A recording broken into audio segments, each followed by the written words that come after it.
I was standing in the hallway still holding the birthday card I bought for my granddaughter. When I heard Lainey's voice through the kitchen wall, she didn't know I'd arrived early. Supposed to be there at noon. I brought lemon bars. I had wrapped the card in a brown paper bag because she liked opening things. Even little ones. Jacob had texted me earlier. Just come around the side gate. We'll be in the back. But when I stepped through the front door, I could hear them in the kitchen. Not fighting, not loud, just voices like people who didn't know they could be overheard. She said she does this on purpose. Shows up with her sad little bags of baked goods, like we're supposed to make a fuss. I'm sorry, but I'm tired of it. Then Jacob, quieter. She's just trying to help. Babe. And then Lainey again, her voice slicing clean through my spine. No, she's trying to guilt trip us. Every time, and you let her. You always let her. I'm done pretending it's normal. I stood there, still wearing my coat. One hand around the ribbon of the paper bag. There was no gasp, no tears, nothing dramatic. Just a stillness. That terrible, blooming quiet. I backed out the front door and let it close gently behind me. I didn't want to hear anything else.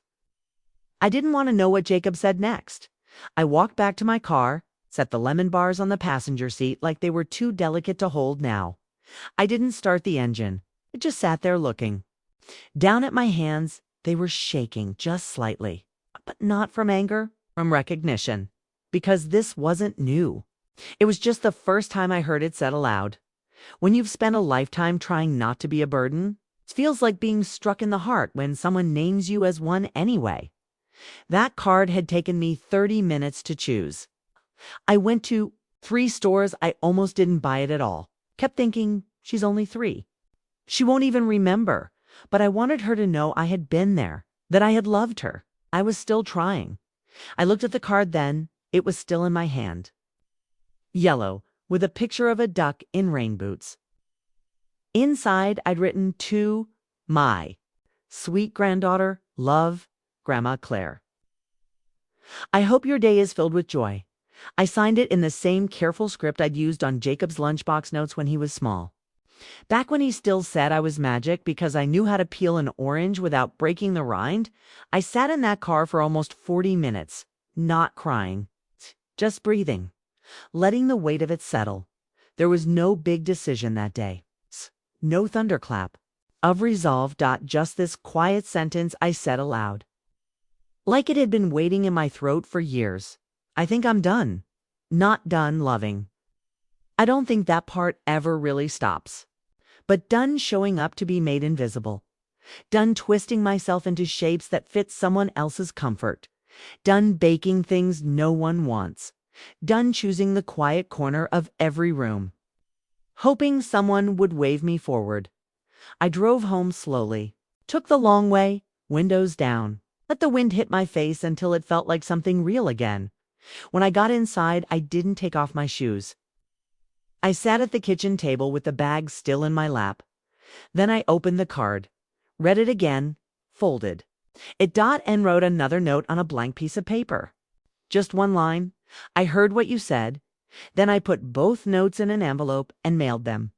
No return address. I imagined she didn't even show Jacob. Or maybe she did. Maybe they read it together and laughed. Maybe they were embarrassed. Maybe they told themselves I was being sensitive again.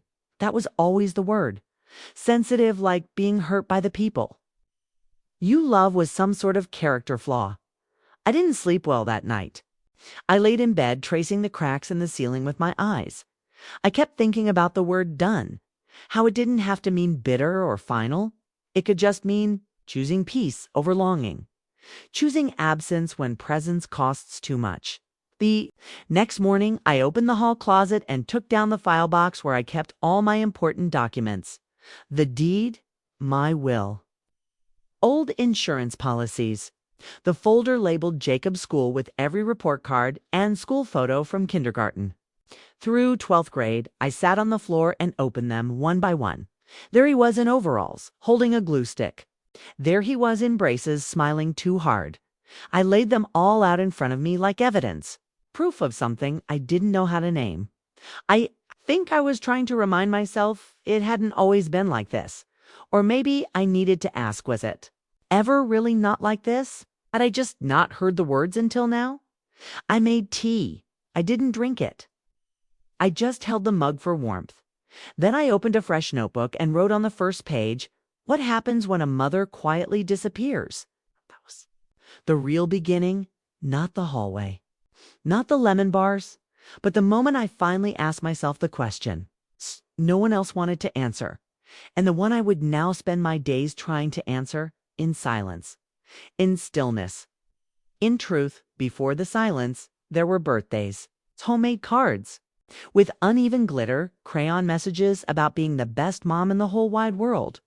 Once, when Jacob was 7, he told his teacher I made the world's best spaghetti. I had that note pinned to the kitchen corkboard until the paper yellowed and curled. I can still see it in my mind. His crooked handwriting, the way he made. The G twice as big as every other letter. That was who I was once, the spaghetti mother. The glue. The person who remembered everyone's dentist appointments and favorite socks. Back then, I didn't think I would ever be alone. I didn't even think I could be. I raised Jacob mostly on my own. His father was gone by the time he turned 4. Not dead, just uninterested. Used to send checks, then smaller checks, then finally a note that said he'd remarried and his new wife didn't like loose ends. That was the phrase. Loose ends, so I tightened everything else. Worked full-time as a receptionist at a dental office, took typing classes at night, then bookkeeping, then eventually I became the office manager. I was good at things people didn't notice: budgets, details, the tiny levers that make everything run smooth. Jacob grew up in a house with tidy floors and always enough food. I never missed a parent-teacher conference, even when I had the flu. He wanted to play trumpet, so I found a second-hand one on layaway and paid it off in $10 bills over a winter. When he wanted to quit, I let him. I was proud of myself for that. Not every mother knows when to let go. He met Lainey when he was 25. They were both in grad school, had long legs and a way of speaking that made everything sound like a question. When he brought her home the first time, I made a roast and ironed the tablecloth. She ate 2 bites, smiled politely, and said, I just don't really do heavy food. But thank you. That was the first time I felt like an afterthought in my own kitchen. They married a year later. It was a beautiful wedding, very modern. I wore a navy dress Lainey chose for Maishi. Said she didn't want anyone in pastels because they looked dated in the photos. I paid for the rehearsal dinner and part of the photographer and stayed late helping clean up while the younger ones danced. At the end of the night, I stood outside waiting for a cab in my low heels, holding a tin of leftover cake wrapped in foil. Jacob kissed my cheek and said, Thanks for everything, Mom. You're the best. I saved the foiled tin for 3 weeks before throwing it out. Things changed slowly after that. At first, I told myself it was just marriage, just growing up. They were busy. They were building a life. But the phone calls grew shorter. Then there were weekends I didn't hear from him at all. I tried not to nag. I told myself space was healthy. I started writing letters I never sent. Little ones, just notes about things. I saw an old man feeding pigeons, a recipe for lemon cake, something funny that happened at work. I imagined reading them to him one day when he'd sit across from me like he used to, propped on an elbow, really listening. But I never sent them. He always seemed too rushed. After Lainey had the baby, it got worse. I knitted a yellow blanket during her pregnancy, every stitch tight and even. I mailed it with a card that said, I can't wait to meet you. They posted photos on social media: first bath, first smile, first steps, but they never called me Grandma. I noticed that one day. I asked gently if I could come visit. It's just a weekend, Lainey said. We're kind of establishing boundaries right now. It's been a little chaotic, and we just need space to get into a rhythm. So I waited. Birthdays came and went. The baby turned 1, then 2. I saw the cake on Facebook, blue frosting, dinosaur theme. I wasn't there. No one mentioned it. I stared at the photo so long it felt like a window. Like if I looked hard enough, I could crawl through it and sit quietly in the corner, just watching.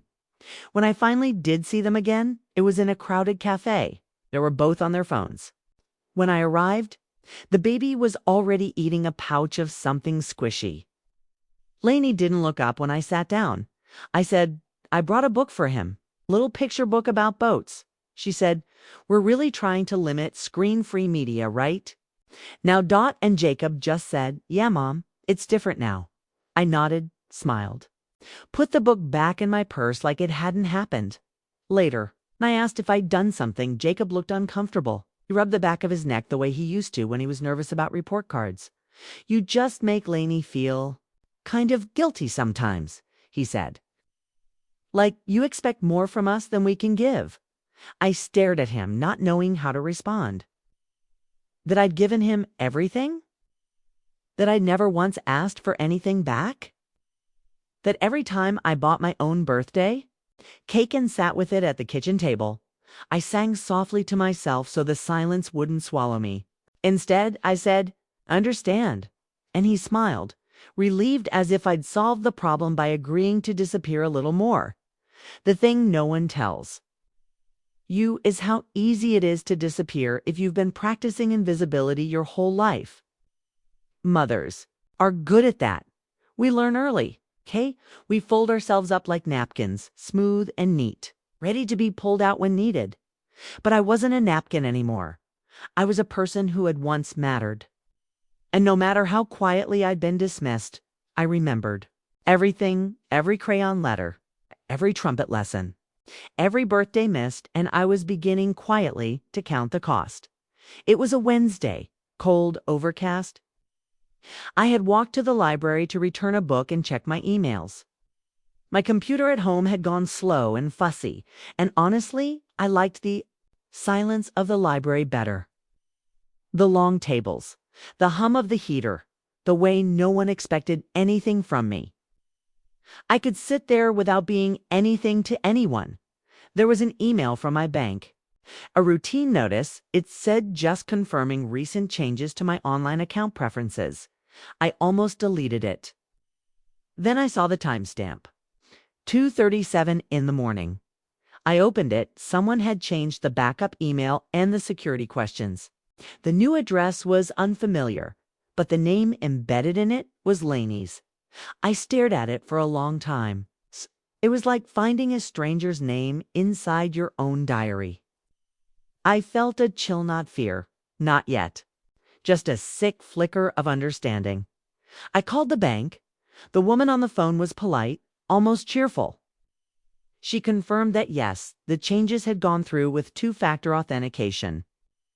And yes, she could see the login attempts matched. An IP address out of state, somewhere in Oregon. That's where Jacob and Lainey had just moved. I didn't say anything at first. I just hung up the phone and walked out of the library into the gray afternoon, holding my coat closed with both hands.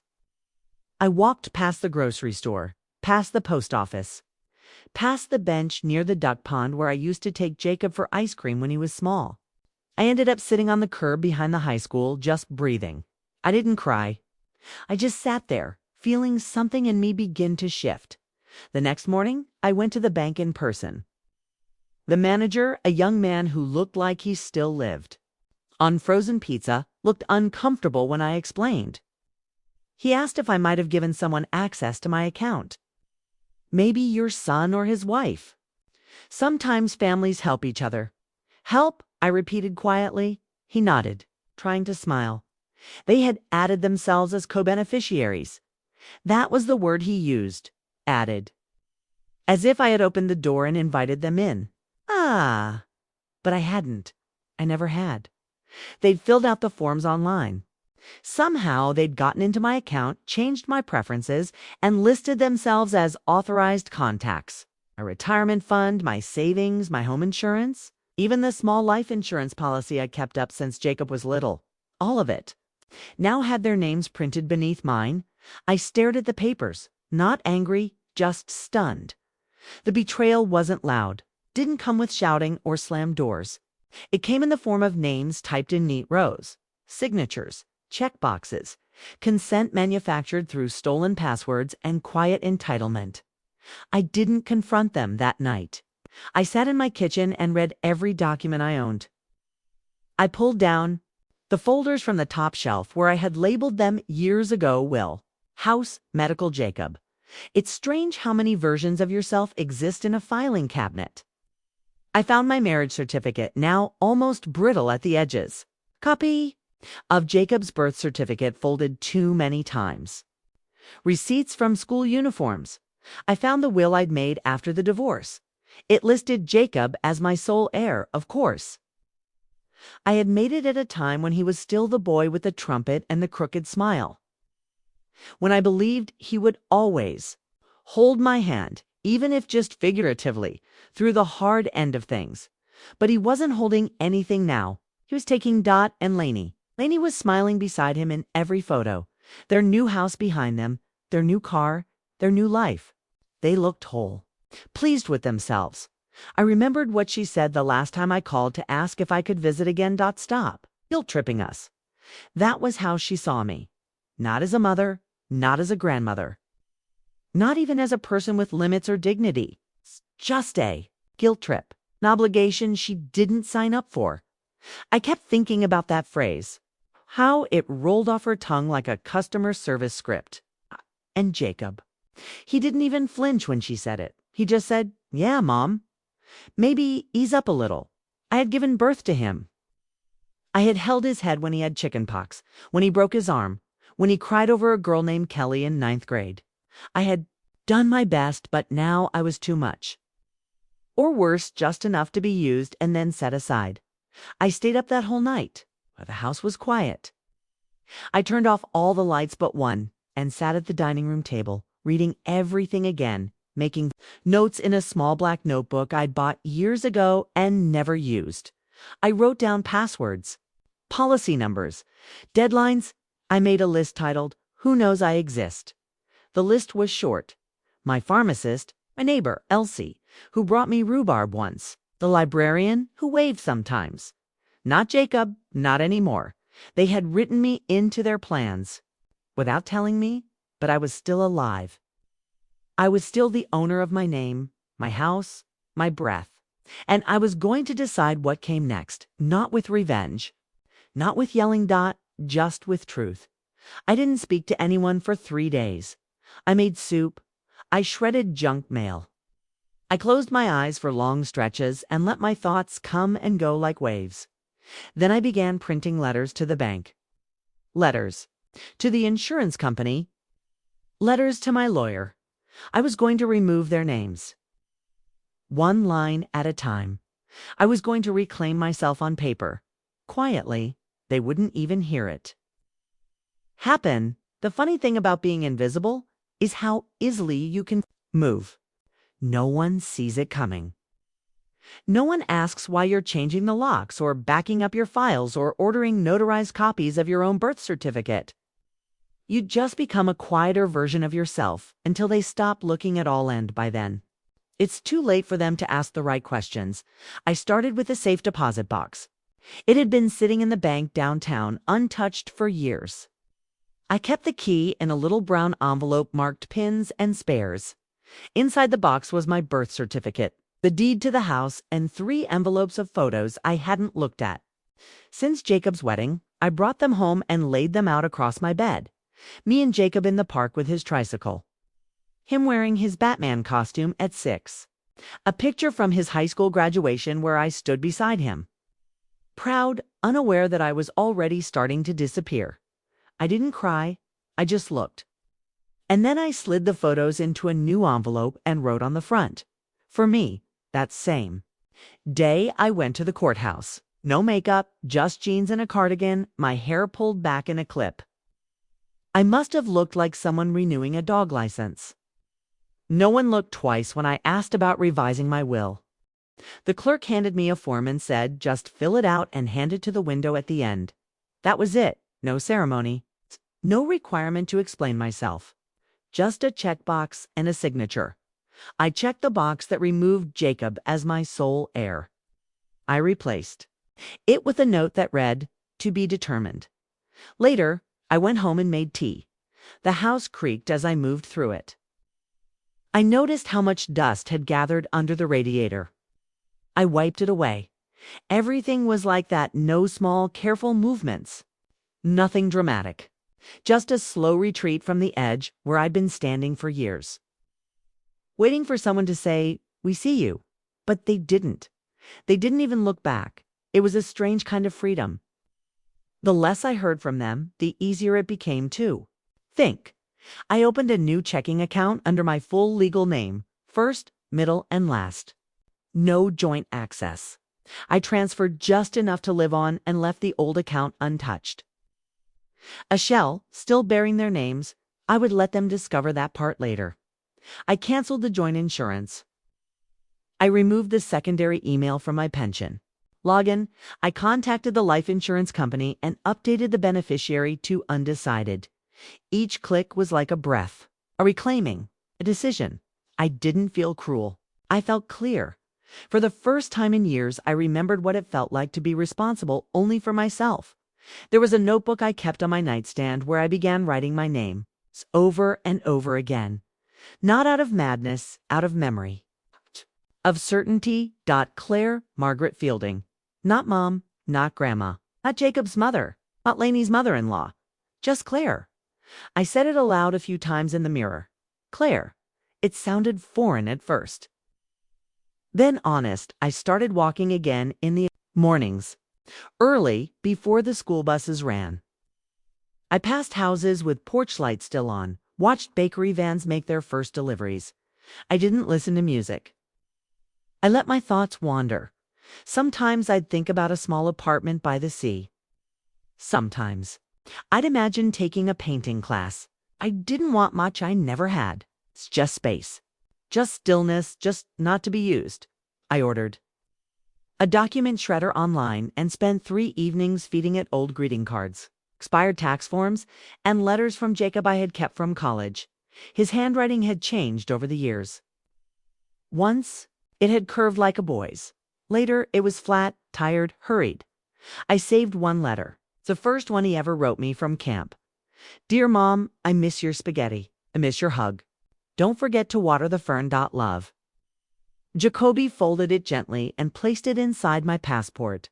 Some things weren't worth shredding. On the 4th night, I changed the password on my home Wi-Fi and deleted every photo of Jacob and Lainey from the digital frame in the living room. The frame went blank. Then restarted with the factory setting, a picture of a forest with mist over the trees. It was peaceful. I kept it that way. I found a lawyer, someone younger, sharp, no nonsense. I told her I wanted everything airtight. I didn't want anyone able to speak for me who hadn't earned that trust. She didn't ask questions, just nodded and said, "Let's get it all in writing." So we did. Medical proxy, durable power of attorney, will revision. House deed protection. Each one signed and stamped, filed in a fireproof box under my bed. I didn't feel powerful. I felt anchored. That night, I slept straight. Through until morning, no dreams. No waking with dread. Just the sound of wind outside the window and the hum of my refrigerator keeping its quiet promise. I wrote one more thing in the notebook that night. Just a sentence. They think silence is weakness. They don't know it can also be armor. I left.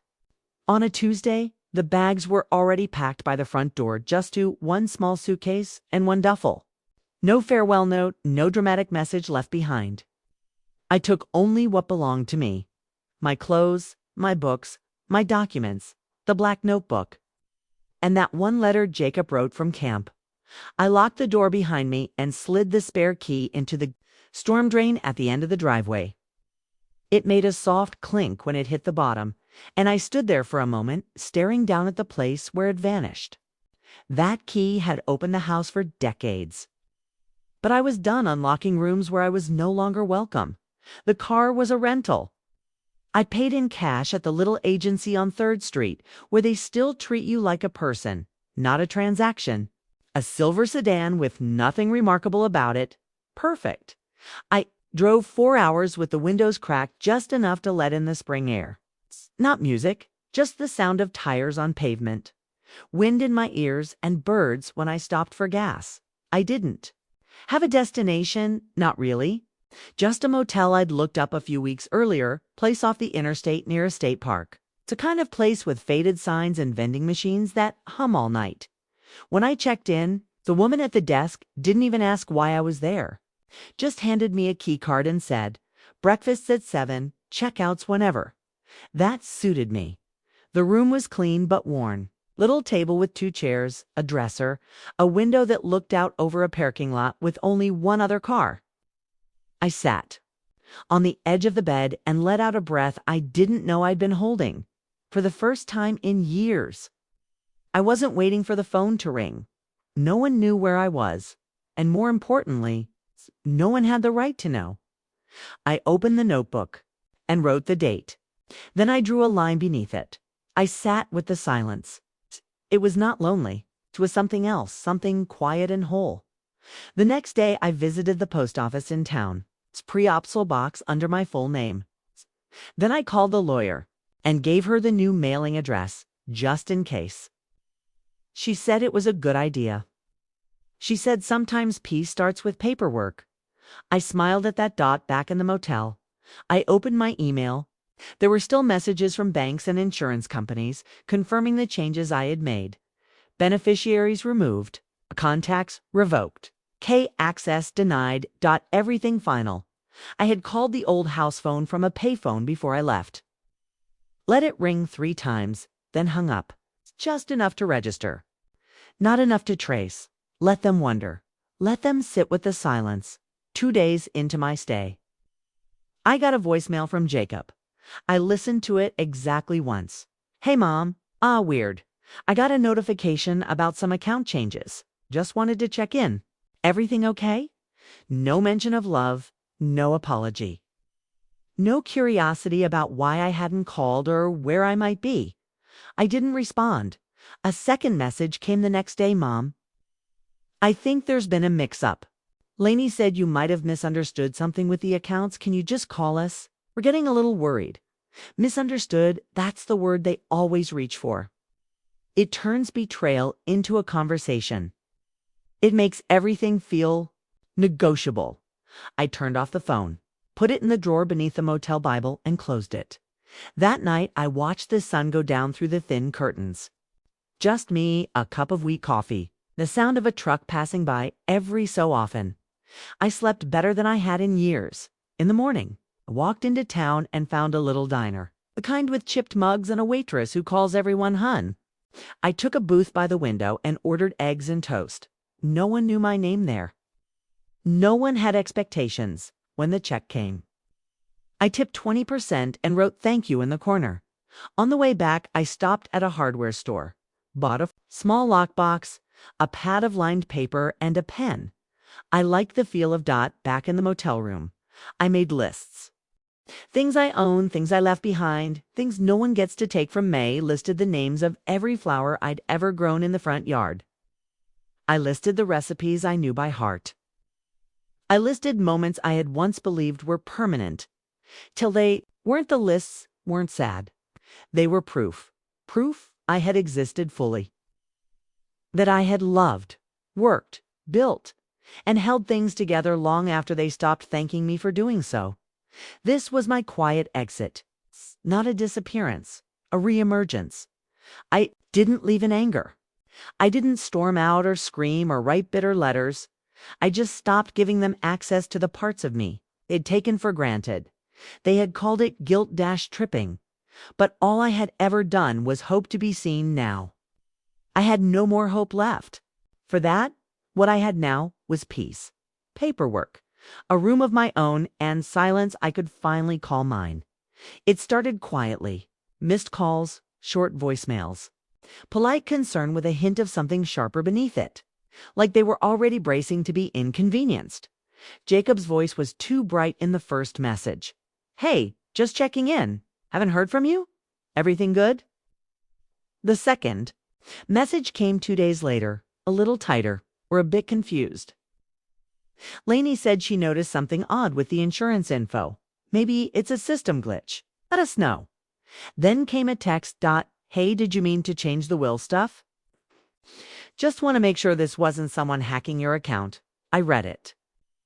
Then I set the phone down. They didn't ask where I was. They didn't ask if I was okay. They asked about paperwork. And Lainey, her tone shifted faster. I could hear it in the email she sent 2 days later. Claire, I think there's been some confusion. We only updated your contact info because we're trying to help simplify things. It's actually really common for adult children to help manage financials. We thought we were supporting you. That word again, help, support, but never permission. Never discussion. I didn't respond by the end of the week. The tone had changed entirely. Jacob left a voicemail I could barely recognize as his voice. Mom, look, I don't know what's going on, but freezing accounts and revoking access without telling us is not okay. We need to talk. Seriously. Call me back. There was no please. It's just the sound of a man losing control of something he thought was his. He followed up with a text that read, You're making things harder than they need to. B. We've done so much for you. I sat on the motel bed, reading that line over and over again. So much for me. I thought about all the birthdays I spent alone, the dinners I paid for, the years I kept their secrets and disappointments from spilling. Out in family conversations, I had never once asked them for anything.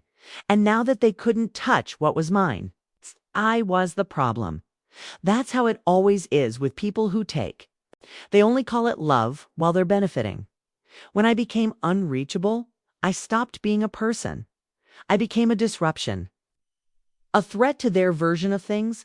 I changed my number the following morning, not because I was afraid, but because I wanted quiet, real, uninterrupted quiet.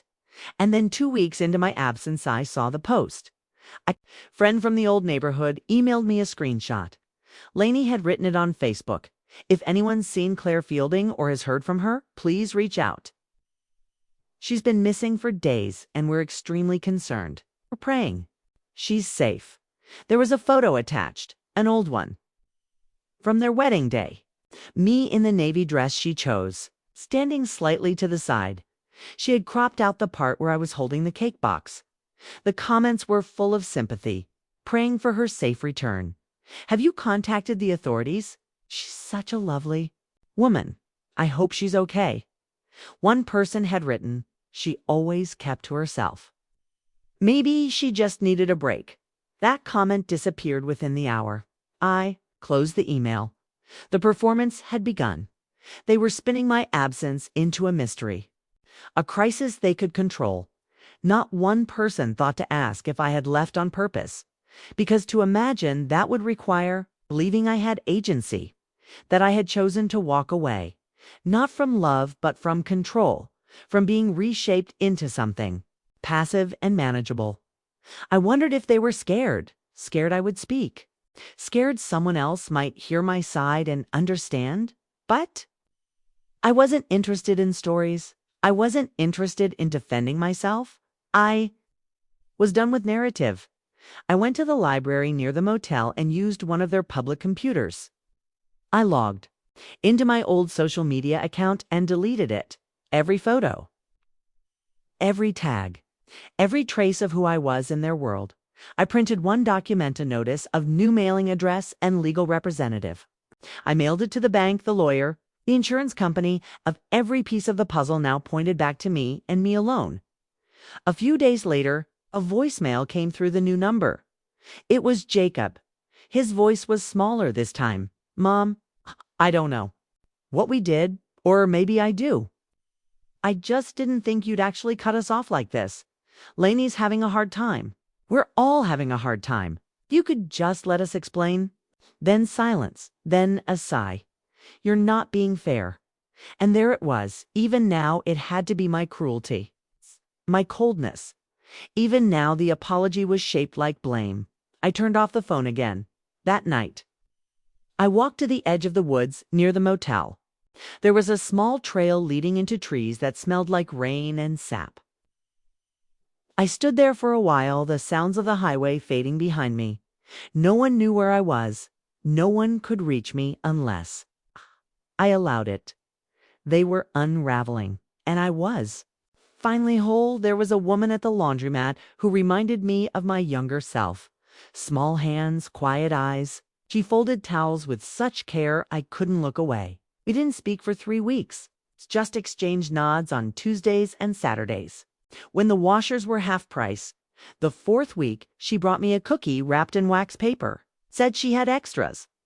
Oatmeal, soft in the middle. I said thank you. And we both sat in silence while the dryers spun. Her name was Marta.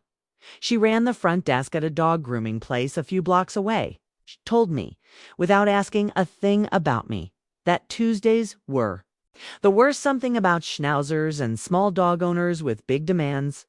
I laughed softly, the kind of laugh that comes out without permission. It had been a long time. We started sitting together after that, just for a few minutes after folding, watching the traffic pass the window. She never asked where I was from, never asked who I left. She only told me about the dogs, about the bad weather last winter, about her late husband who used to forget where he put the peanut butter. I told her once after a long silence that I used to be someone's mother. She didn't blink. She just said, "You still are, I think." Ah, even if they don't know what that means anymore. I nodded. That was enough. My days found a shape.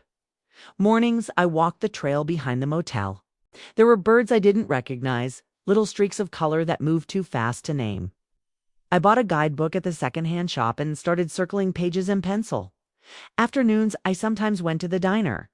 The waitress knew I liked my coffee with a splash of milk. Once she sat down across from me after the lunch rush and said her feet were killing her. We sat like that a while, 2 women in a booth, saying nothing that needed answers. I started cooking again. Nothing fancy, lentils, eggs, soup with garlic and potato. I liked the sound of a pan heating up. I liked the smell of something real and warm filling the room. I mailed Marta a thank you card. Didn't sign my last name, just Claire. She left. A bag of lemons on my motel door the next week? No note. Just fruit. There was a peace in all of it. Not joy, exactly. Not the loud kind, but the soft relief of being allowed to take up space. Without being redefined, I was not a grandmother anyone wanted. I was not a matriarch anyone respected. I was not to them anything useful anymore. But to myself, I was a woman who still loved cinnamon, who still made her bed every morning, who still remembered every line of a poem. Learned at 16. Nothing had been wasted. Even the pain had carved something steady in me. There was a small library in town. I volunteered to reshelve returns 2 mornings a week. The woman who ran the desk said she liked the way I alphabetized without fuss. She didn't ask me anything else. One day, a little girl came in, no older than 5, and pointed to a book about turtles. I told her I liked turtles too. She grinned, all front teeth missing, and said she wanted to be one. I said, "Maybe you already are." Her mother smiled at me like I was a safe person. I hadn't felt like one in years. I took the black notebook out again one night and flipped through the lists. The crossed out names. The page titled "Who Knows I Exist" had grown. Marta. The diner waitress Lila. The librarian Janine. The girl who wants to be a turtle. None of them asked anything of me but my presence. And that, I could give. I wrote another list. Things I love that no one can take. Hot tea in cold air, the sound of crows the way my knees crack in the morning. Way I still hum when I peel oranges. I thought I would feel hollow after walking away, but I didn't. I felt solid, like a house that had been emptied of guests and finally heard its own creaking. There were nights I still thought about Jacob. That part doesn't go away. Grief is a quiet roommate. It doesn't shout. It just sits with you when the soup boils over or when a song plays you forgot you loved. But even then, I didn't want to go back. Love, when it turns into obligation, becomes something else entirely. They wanted a version of me who was grateful to be sidelined. They got silence instead. I imagined them telling friends I was having a hard time, that I was confused, unwell. Let them. There are worse things than being misunderstood. There's being known only through someone else's comfort. Now, known to myself. And that had to be enough. One evening, Marta and I sat in folding chairs behind the laundromat, watching the sky turn violet. She handed me a thermos of tea and said, "Glad you're here." I didn't say anything. I just poured us both a cup and passed her the sugar. That was my new life. Small, true, chosen. I hadn't planned to see him again. I thought I'd arranged my life well enough that it wouldn't be possible. But life doesn't always follow neat lines, even when you try your best to make it so. It happened in late summer. The air had turned warm and thick, the kind that makes your skin feel too full. I was walking back from the farmer's market with a small basket of figs and rosemary, when I saw him, Jacob, standing outside the diner, hands shoved into the pockets of a windbreaker to light for the season. Hair longer than I remembered, shoulders curved in a way that told me he hadn't been sleeping. I stopped where I was. I could have turned around, but I deed. Single quotes, he spotted me before I could decide. His eyes caught mine and froze. For a moment, he looked like a boy again, 10 years old and unsure if he was in trouble. Then he started walking toward me. I didn't move. He said my name quietly, Mom, not Claire, not Mrs. Fielding, not anything rehearsed, just Mom. I let him stand. They're 5 feet away, sweating in the shade. I asked how he found me. He said Lainey had traced the change in insurance paperwork. She called every town within 100 miles until someone confirmed my mailing address. He said it like it was romantic, like persistence was love. I asked what he wanted. He said he wanted to talk, that they'd been worried, that the whole thing had gotten out of hand. That was the word he used. Thing, not betrayal, not theft, not manipulation, just thing. He said Lainey was sorry, that they were both sorry, that they hadn't meant for any of it to feel like control, that it was all meant to be helpful, streamlined, modern. He used too many words. That was always his way when he knew I wasn't agreeing. I waited until he stopped, until he ran out of breath and looked at me like I might rescue him. I said, "You didn't come here for me. You came here to make yourselves feel better." He blinked. His mouth opened, then closed again. I told him I wasn't angry. Not anymore. I had been, but I'd sat with it long enough to wear it out. Anger, I said, turns sour if you hold it too long. I let mine go, but forgiveness is something else. Forgiveness, I said, doesn't mean access. He asked if I'd ever want to meet his daughter, said she asked about me now, said she missed having a grandmother. I almost laughed. She doesn't know what that means, I said. She doesn't know what she missed. He looked down. I think that was the first moment he really felt at the cost. I told him I had protected myself the only way I knew how. That when someone takes your name off of your own life and writes theirs in its place, you don't get to reason with them. You just disappear. He said he understood now. I said good. He asked if we could have lunch. Said he just wanted to sit across from me and talk. I told him I already had lunch plans. He looked wounded, like I'd slapped him, but I hadn't. I just answered plainly. I said I was building something small, something mine. And I wasn't going to set fire to it to prove anything to anyone. He reached for me then, just slightly, a ghost of the hug he might have given. I stepped back. I said, "I'm glad you're well. I hope you continue to be . And then I turned and walked away, figs and rosemary still tucked in the crook of my arm. He didn't follow. Later, back at the motel, I sat on the bed and breathed through the thickness in my chest. It wasn't grief. It wasn't joy either. It was something in between, a quiet ache, like the body remembering how it used to carry someone who no longer fits inside it. I didn't cry. I wrote it down. In the notebook. He found me. It was smaller than I remembered. It didn't let him in. It felt like closing a door that had been ajar for too long. I didn't hate him. I didn't even pity him. But I would not make myself small again. The past had been given its space. Now it stayed behind me, and I faced forward. There are things I no longer do.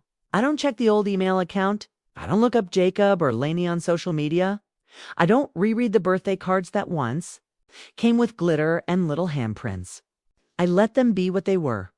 Moments that passed, not promises that lasted. The motel room became something else over time. Not a stopover, not a hiding place. Just a space that held me without expectation. The hum of the air conditioner at night. The rhythm of the faucet when it dripped. My body knew the shape of this room better than it ever knew their house. Because this one had never asked me to leave myself behind at the door. I started keeping plants. Just a few. Spider plant, a pot of thyme, and a violet that Marta gave me in a chipped mug. I lined them on the windowsill where the sun touched just enough to keep them alive. Some mornings I'd wake to find a new leaf. That's how I marked. Time not in birthdays or holidays, but in green things quietly reaching toward the light. People ask if I'm lonely. Not in words, but in the way they look at me when I sit alone at the diner or walk the aisles of the grocery store humming to myself. But loneliness isn't the same as being alone. I've known the difference for years now. Being alone means no one else is in the room. Loneliness means being unseen, even when someone is looking right at you. I've felt lonelier at Jacob's dinner table, smiling politely while Lainey passed the bread basket, than I ever have in this quiet place with my own books, my own food, my own silence. Some evenings I still think about the last thing Jacob said before I walked away, that he understood, that he was sorry. I believe part of him meant it. But regret is not the same as repair, and love without respect is just performance. I was done performing. I never wrote him back. I never returned his calls. That wasn't punishment. It was a boundary, a full one, with no windows cut into it for guilt to peek through. I left the past intact. I didn't burn the photos or throw away the quilt I made when he was 10. But I folded it, stored it, and stopped using it to warm myself at night. That was his comfort, not mine. I found my own. The black notebook is almost full now. I don't write every day, just when something settles in me that needs naming. Last week I wrote, today I peeled an orange and ate it slowly, without rushing. No one asked for a piece. It meant more than it sounds. I don't talk about the past with Marta. She knows pieces, but she's never pried. We sit sometimes behind the laundromat or on the steps of her building. She crochets and talks about her sister in New Mexico. I sip tea and watch clouds change shapes. Once she said she thought I seemed lighter, like someone who had set something. I told her I had. One night I packed a small box with the things I brought from the house. The camp letter, a few photographs, a recipe card for Jacob's favorite spaghetti, written in my own looping script. I tied it shut with string and left it at the post office with a note that said, deliver after autumn. I didn't put a return address. I didn't need one. Let them wonder. Let them read the letter and realize I remembered, that I never stopped remembering. But I had stopped waiting. In the end, I didn't need to explain myself. Silence had done more than words ever could. Now, I live in a small cottage down the road from the motel. It's quiet, painted yellow, with a creaky porch and a garden patch just large enough for herbs and tomatoes. The rent is fair. The neighbors wave but don't linger. Suits me. The day I moved in, I brought the violet first. Set it in the window. Let it be the first thing to bloom in this new chapter. I wake early now, brew coffee while the world is still dark. I watch the light come back in slowly, not rushing it the way I used to rush everything: meals, conversations, years. I take my time. Sometimes I write short notes to myself and slip them into a jar I keep on the kitchen counter. Things like, you didn't imagine it. You were enough.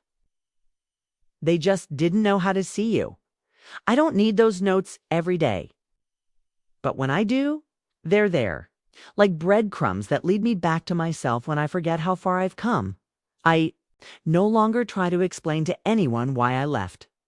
Those who understand don't ask, and those who ask never really want the truth.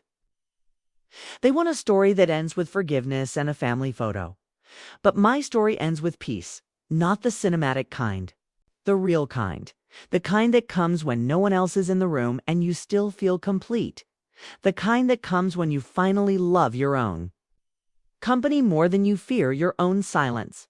The kind that looks like a cup of tea, a blooming violet. And your name written in your own hand, no one else's. This morning, I walked out to the garden and picked a sprig of rosemary. I held it between my fingers, breathed in the sharp green scent, and smiled. I was never asking for much, just two. Be seen. And now I see myself. That is enough. That is everything. And this time I decide who gets to call me anything else.